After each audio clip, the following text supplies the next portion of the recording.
60, The Answer. Get the latest weather, traffic, and news updates online at 560theanswer.com.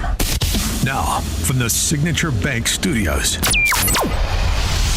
this is Chicago's Morning Answer with Dan Proft on AM 560. The Answer.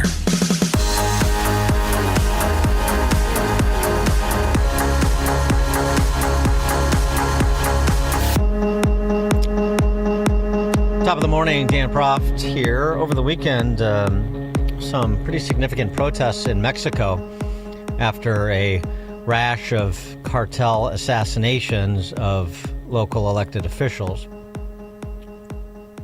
Claudia Sheinbaum, the president of Mexico, what exactly is her long-term political prognosis? Is that regime teetering? Rob Boyd is sheriff of Goliad County, Texas, which is in southeastern Texas. He had this to say, given his experience relatively near the border with the cartels and the situation in Mexico. The thing about it is you have to look at the cartel like this. Cartel is water, and they're going to take the path of least resistance. So when you shut off one avenue for getting things in, they're going to find another avenue. I think that those actions that you speak of go more towards forcing the Mexican government to actually do something. The problem is the cartels and the government of Mexico have been in business for quite some time, that they're now to the point of almost being indistinguishable, because the Mexican government is directly involved in the narcotics trade as well. And we've seen that firsthand in some of our investigations where the drugs weren't coming from the cartels. The drugs were actually coming from members of the Mexican government. And so I think that the only way to get Mexico to move and do something is to put those pressures on them. But you also have to realize, kind of like when we gave all that money to the Mexican government to go after the Sinaloa cartel, did they go after the Sinaloa cartel? No, they went to the Sinaloa cartel and said, hey, we need to show the Americans that we're actually doing something. Who are the people you want eliminated? And so we basically spent our tax dollars in America to try to eliminate the Sinaloa cartel, and the Mexican government used that money to help the Sinaloa cartel eliminate their competition. So if we're going to deal with the Mexican government, it has to be purely in a punitive measure. It can't be in a form of a grant or assets, because if you send it south of the border, it's going to be used for the benefit of the cartels. The protests over alleged corruption left more than 100 officers injured.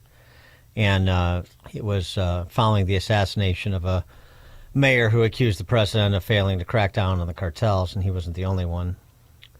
Stephen Bucci served America for 3 decades as an Army Special Forces officer and top Pentagon official. He's a visiting fellow in the Heritage Foundation's Allison Center for Foreign Policy Studies. Stephen, thanks for joining us. It's always great to be on the show. Thank you for having me. So since instability in Mexico is visited north into our country, what do you make of what Sheriff Boyd had to say about the only way to deal with the Mexican government and the cartels, and the two are indistinguishable, is punitively? And I think he's implying that we haven't been punitive enough yet. Yeah, that's exactly what the sheriff is saying. And I have to tell you, having worked on the federal level on the border, we need to listen a little more to sheriffs like that gentleman and their assessment of it before we make decisions on what policies to follow. I'm not saying that every sheriff down there is the smartest guy in the world, but look, that fellow you just listened to sounds pretty reasonable, pretty spot on, experientially based assessment of how to move forward. They need to have a seat at the table as we make these decisions. It's tough to do what he's saying. You know, you can not talk to the local police in a situation like that across the border, but just blowing off the federal government or going after them is a tougher lift. You know, they're the ones that the Mexican people have decided should lead their country.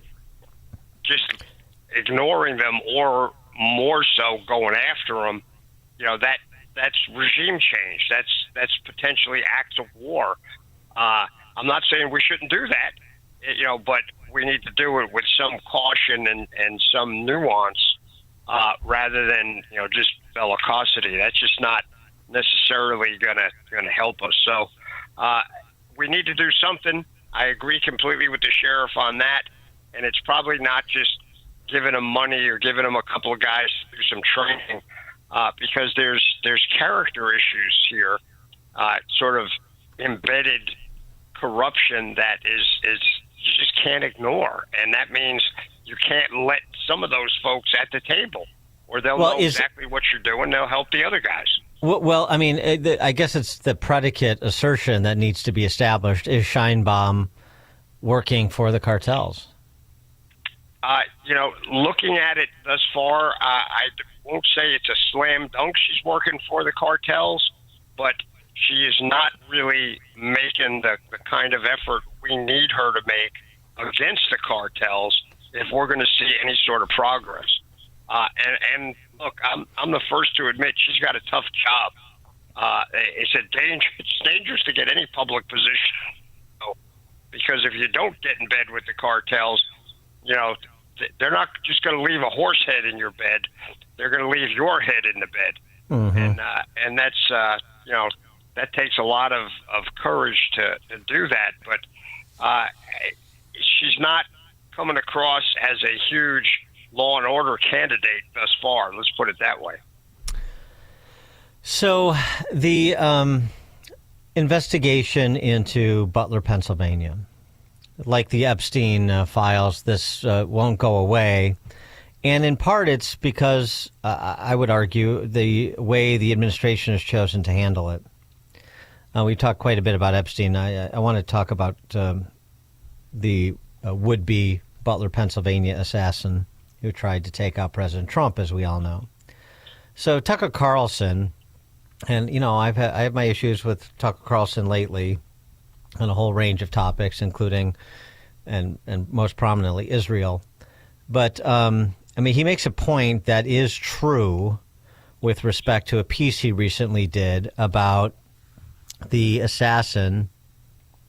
would-be assassin's communications online, the footprint he left online, and why we haven't got, it's in the obvious question is, why haven't we gotten sort of a public debriefing on this, like an after-action report? Here's what we know. Here, even if we still have unknown questions. It's been a year and a half. We know almost nothing other than where he was stationed and how he got up there and how close he came to killing President Trump.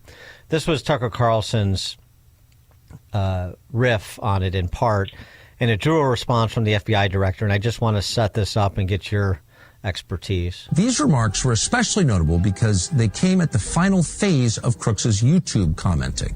At that point, a new character emerged into the conversation, a user named Willie Tepes, who started pressuring Crooks to commit violence. For example, quote, "If a gun and a badge is all that is needed, then authority obviously comes from the barrel of a gun. We have more guns than they do.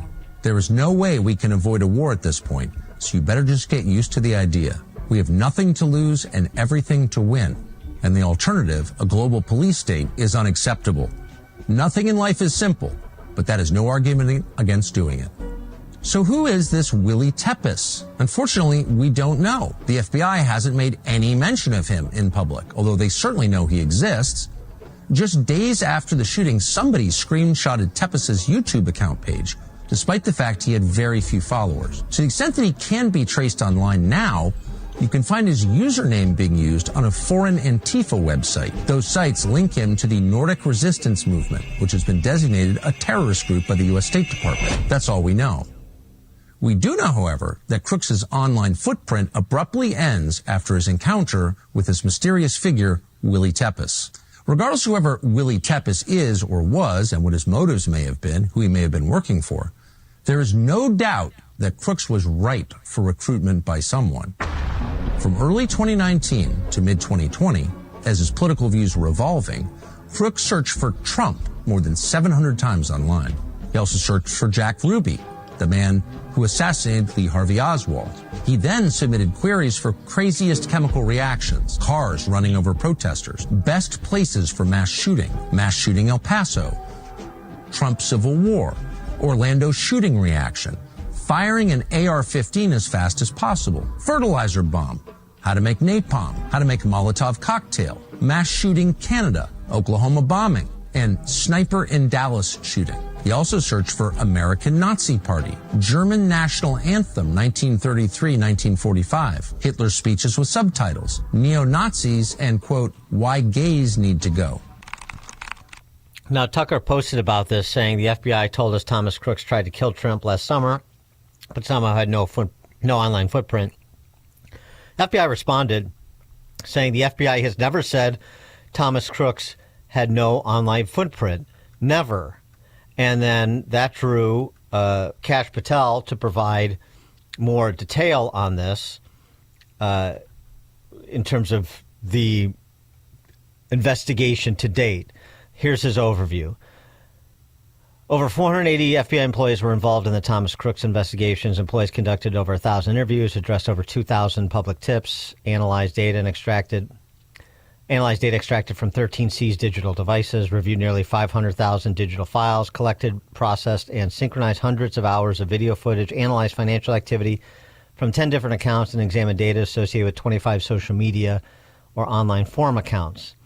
The FBI's investigation into Thomas Crooks identified and examined over 20 online accounts, data extracted from over a dozen electronic devices, examination of numerous financial accounts, over 1,000 interviews, and 2,000 public tips. The investigation conducted by 480 employees revealed Crooks had limited online and in-person interactions, planned and conducted the attack alone, and did not leak or share his intent to engage in this attack with anyone. So, of course, the issue is. Let me put what the issue is actually in the words of somebody who replied to Kash Patel, because I think this is where a lot of people are at.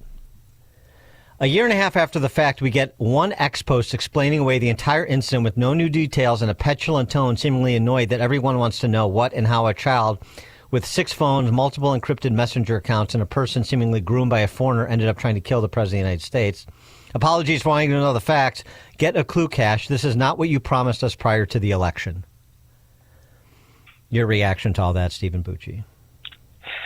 Well, on one hand, and this is not, I have absolutely no knowledge of this, I'm not saying I do, but when they do these kind of investigations, number one, they always take longer than us normal humans think they should. Yeah. You know, I mean, we go and do a couple of Google searches, we can do it in 5 minutes. What the heck's the problem with the FBI? Right, you know, right. They do things to a much different standard. And two, particularly if there is any international component to it, as at least that one account they looked at seemed to indicate, they're not going to tell us what's going on until they're completely done. And I know that drives everybody crazy, but when you're doing potentially a counter-espionage kind of investigation, they don't share any of that. And anybody who thinks they will just because we pound the desk and say, we have a right to know, sorry, you don't. Not until they're done with the investigation. Well, that's just complete speculation. I don't know that's what they're doing, but but the problem factors. But the problem is that a Tucker Carlson report prompts a response from the FBI and then a response from the FBI director. So if you could respond to Tucker Carlson raising the specter of these questions and setting the record straight as you see it, then you could have done so preemptively. And when you don't do things preemptively that you clearly are willing to disclose because you disclose them, it breeds mistrust. Yeah, I agree. I wouldn't have responded to Tucker Carlson at all. I think Tucker's kind of gone off the deep end. I I agree, but that doesn't mean he's wrong about everything, and he's not wrong about what he said about Crooks, and just in terms of what's in the public domain. Now, that may not, that may not cut against the conclusion that Kash Patel posted on X, but I mean. But a lot of people don't even know, because they haven't been paying attention to the details of what is in the public domain that Tucker compiled. And we haven't heard from Kash or the FBI on this. And, the other thing, too, is just setting Tucker aside. we talked to Thomas Baker, who led the investigation into the Reagan assassination attempt with Hinckley Jr. And he told us, here's what we did. We knew we were on a clock. We knew that we were going to, the American public wanted answers to what this happened, how the Secret Service failed, if there was a failure, how this guy got so close to the president, all the obvious questions, who this guy was, what his motivations were, so forth. So we put a team, we took every piece of evidence we could. I'm sure what the FBI did here too, based on what Cash is saying, and I have no reason to not believe him about that. And then we said, and after a relatively a short period of time, I think it was under 6 months, they said, here's all the things that we've collected and done and all the avenues that we've investigated.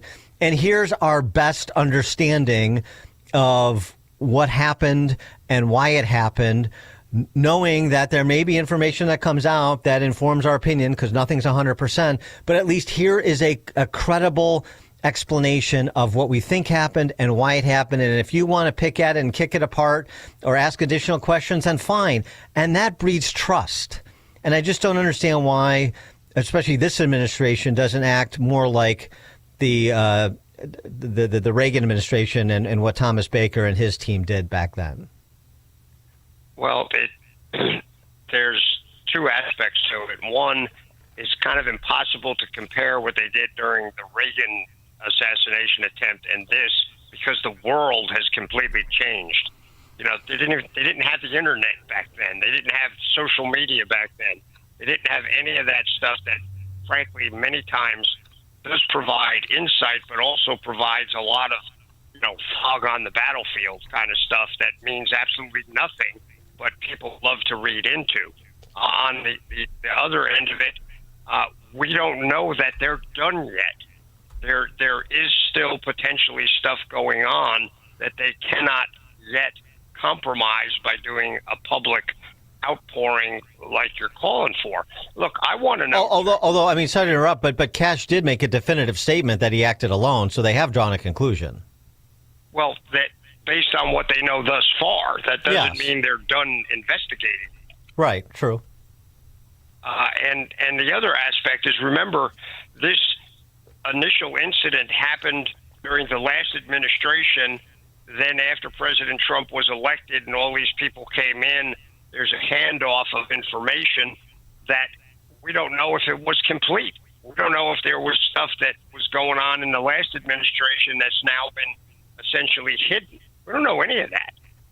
But it becomes much more difficult when you switch, particularly from the Department of Justice and the FBI that was in place before the election and the two organizations that are in place now.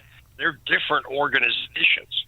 And that makes that investigation that much more difficult and, frankly, imprecise. So I would say I don't mind people pressuring, hey, we need to know, but don't start, coming up with all these explanations that are, frankly, not based in fact. They're complete speculation, at least the understanding of the things that have been found by people like Tucker and his research team. But we need to, if we elected this guy and he put these people in place, we need to have some degree of trust that they're different than the people before them, and hopefully they'll come up with what it is and then let us know what it is, unless there's some overriding reason not to. And I can't divine what that might be. I would like to know the details, and I think most Americans would, but I don't think it's time to start reading into it and trying to, I'm sorry, Tucker's going for clickbait here.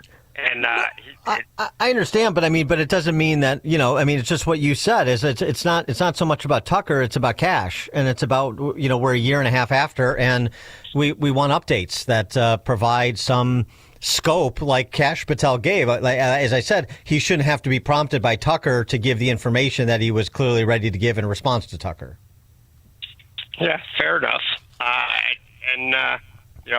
That's why I think it's okay to pressure them and say, we want to know, and make that demand through all of the means we have available. But I think we you go a step too far when people start saying, well, since you didn't tell us, it looks awful lot like this and it looks like that. No, I this agree. could be involved. Yeah. And that just causes problems with all the loony people that are out there who are just looking for that kind of stuff to glom onto. Stephen Bucci served America for 3 decades as an Army Special Forces officer and top Pentagon official, now a visiting fellow in the Heritage Foundation's Allison Center for Foreign Policy Studies. Stephen, thank you as always. Appreciate it. It's my pleasure. Thanks for having me. And Stephen joined us on the Turnkey.pro answer line. Before you see it on TV, share it on Facebook, or read about it in the paper. Hear it here first. This is Chicago's Morning Answer on AM 560. The Answer.